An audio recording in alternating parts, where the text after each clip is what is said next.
Boa tarde, meu nome é Vinícius Camargo de Souza, eu sou acadêmico do 4º ano de Medicina aqui da Faculdade de Medicina da PUC de São Paulo e o meu trabalho é um relato de caso acerca de subluxação do tendão fibular curto, uma análise crítica. O meu orientador é o professor Dr. Júlio César Galli, do Departamento de Cirurgia da Faculdade de Medicina da PUC de São Paulo. A subluxação dos tendões fibulares é uma condição, uma patologia ortopédica relativamente rara e apesar de estar se tornando mais frequente devido ao aumento da prática esportiva por parte da população, ela é pouco descrita pela literatura médica. A população tem feito bastante atividade física, algumas atividades físicas de grande impacto, as por vezes sem orientação de um profissional adequado. Então, tudo isso está contribuindo para que essas patologias que antigamente eram consideradas raras, hoje em dia elas não estão mais sendo tão raras assim e estão aumentando a frequência nos consultórios de ortopedista. Fisiopatologicamente, ela é caracterizada pela inversão e dorsiflexão do pé e tornozelo, simultaneamente a uma contração intensa e repentina dos tendões fibulares. A clínica ela vai se apresentar com edema da porção lateral do tornozelo, uma dor bastante significativa, um aumento da sensibilidade dessa região e, consequentemente, uma dificuldade de mobilização dessa região também. O diagnóstico é clínico, entretanto, a gente utiliza como complementação diagnóstica a ultrassonografia dinâmica, que é bastante recomendada pela literatura, inclusive, que consiste, na verdade, no examinador posiciona o transdutor do ultrassom na região do tornozelo, pede para que o paciente movimente essa região e depois faz o diagnóstico da patologia. Tendo estabelecido o diagnóstico, o primeiro passo é fazer um tratamento clínico, um tratamento conservador. Esse tratamento consiste no reposicionamento dos tendões dentro do sulco retromaleolar e posteriormente se faz a imobilização da porção distal da perna. Entretanto, se houver falha no tratamento conservador, indica-se, portanto, o tratamento cirúrgico. Como metodologia, eu busquei por referências bibliográficas relevantes para o assunto, me atentando sempre para fontes que buscassem detalhar e exemplificar o processo de subluxação do tendão fibular curto, uma patologia muito rara e pouco descrita. Aqui o relato de caso, uma paciente de 25 anos, do sexo feminino, que compareceu à consulta com o ortopedista com queixa de dor e travamento no lado externo do pé esquerdo há 2 anos, sem história de trauma definido e sem diagnóstico prévio. No exame físico, ela sentia dor à palpação da diáfise do 5º metatarsal e estalido na flexo-extensão do tornozelo direito. Foram realizadas radiografias e essas não tiveram alterações.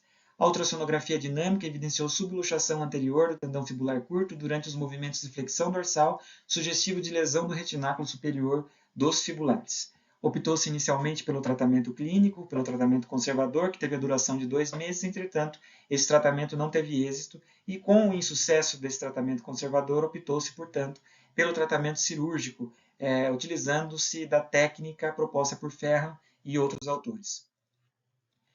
Como resultados e discussão, nós podemos afirmar que contemporaneamente houve um aumento da prática de exercícios físicos pela população como um todo, dado esse incentivo que a gente tem visto por parte da imprensa, da mídia, que esse incentivo para a população praticar mais atividades físicas, prevenindo a ocorrência de doenças, principalmente as cardiovasculares, né? Entretanto, algumas pessoas acabam praticando, fazendo esportes de alto rendimento sem uma orientação devida de um profissional, né? E isso acaba gerando a ocorrência de patologias que estão relacionadas à ortopedia, dentre elas, essas patologias que antes eram consideradas raras e de diagnóstico mais complexo, e que hoje em dia já estão começando a ser mais frequentes, como é o caso da subluxação do tendão fibular curto. O tratamento conservador, a literatura é bastante enfática com relação a isso, ele não tem quase que nenhum resultado e sempre acaba se optando pelo tratamento cirúrgico. No caso da paciente em questão, o tratamento cirúrgico teve bastante êxito, utilizando a técnica proposta por Ferran e outros autores. Outro dado importante como resultado de discussão para esse trabalho seria uma literatura com poucos casos relatados. Então, o objeto desse relato de caso poderia servir de embasamento diagnóstico para médicos ortopedistas, também residentes e também demais profissionais da medicina do esporte. Aqui, na verdade, é uma ilustração da técnica que foi proposta por Ferran e outros autores, uma técnica que foi aplicada no caso dessa paciente e que se mostrou eficaz. Primeiro, a gente tem a imagem A. Bom, antes de tudo, é bom descrever como que foi feita a preparação da paciente. A paciente foi preparada, como para um procedimento cirúrgico, como é feito a preparação para qualquer outro procedimento. Utilizou-se de raquianestesia para essa paciente. Posteriormente, fez um garroteamento pneumático da raiz da coxa para que não se tivesse sangramento no ato operatório. E posteriormente, como ilustra essa imagem, foi feita uma incisão longitudinal de aproximadamente 6 centímetros ao longo do trajeto dos tendões fibulares. E a bainha do tendão fibular curto foi aberta de forma longitudinal, mais ou menos 3 milímetros posterior à borda posterior da fíbula. Então, a gente tem a ilustração desse ato operatório, do primeiro ato operatório, dessa primeira parte do ato operatório, através dessa figura A e da figura B.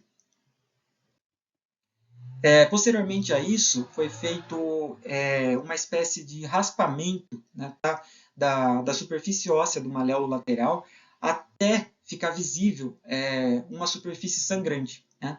E posteriormente se colocou 2 âncoras ao longo da borda posterior da fíbula inferior. Então a imagem A ela é uma imagem que caracteriza o aspecto lateral do tornozelo esquerdo e demonstrando toda essa técnica que já foi descrita.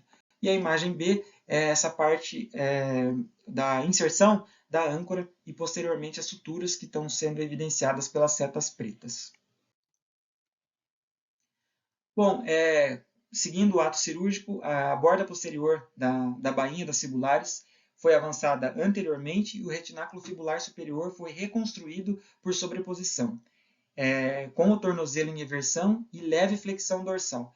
Então, esse tipo de sutura que foi feita para correção seria uma sutura em jaquetão, como está sendo exposta, como está sendo evidenciada pela figura B. Então, a figura A, uma imagem do aspecto lateral do tornozelo esquerdo, né, exibindo toda a articulação, como que o cirurgião manteve o membro durante esse ato, durante essa parte desse ato, do ato cirúrgico, enfim, e prosseguiu-se com a técnica. Bom, como conclusão, a gente tem que a subluxação do tendão fibular é uma patologia muito rara, entretanto que tem sido cada vez mais frequente ultimamente. Embora o caso relatado da paciente em questão não tenha relação com atividades esportivas de alto impacto, ela pode estar associada a essas práticas, como bem evidencia a literatura. Todos os casos que a gente pegou aqui na literatura, boa parte deles essa subluxação era causada por atividades físicas de alto impacto, por vezes sem orientação de um profissional. Né? Então, com o aumento da prática desses esportes, é essencial que a literatura médica possua estudos que evidenciem, que mostrem os diagnósticos e técnicas cirúrgicas para o possível tratamento dessa condição, que com certeza vai se tornar cada vez mais comum com o passar dos anos. Né? E a técnica que foi utilizada, que foi também ilustrada nesse trabalho, que foi proposta por Ferran e outros autores, mostrou-se totalmente eficaz, favoreceu o retorno da paciente às suas atividades antes realizadas de uma forma muito rápida. Em menos de um mês a paciente já estava totalmente reabilitada e sem que ocorressem complicações. Não teve nenhuma complicação nem no intraoperatório e nem no pós-operatório.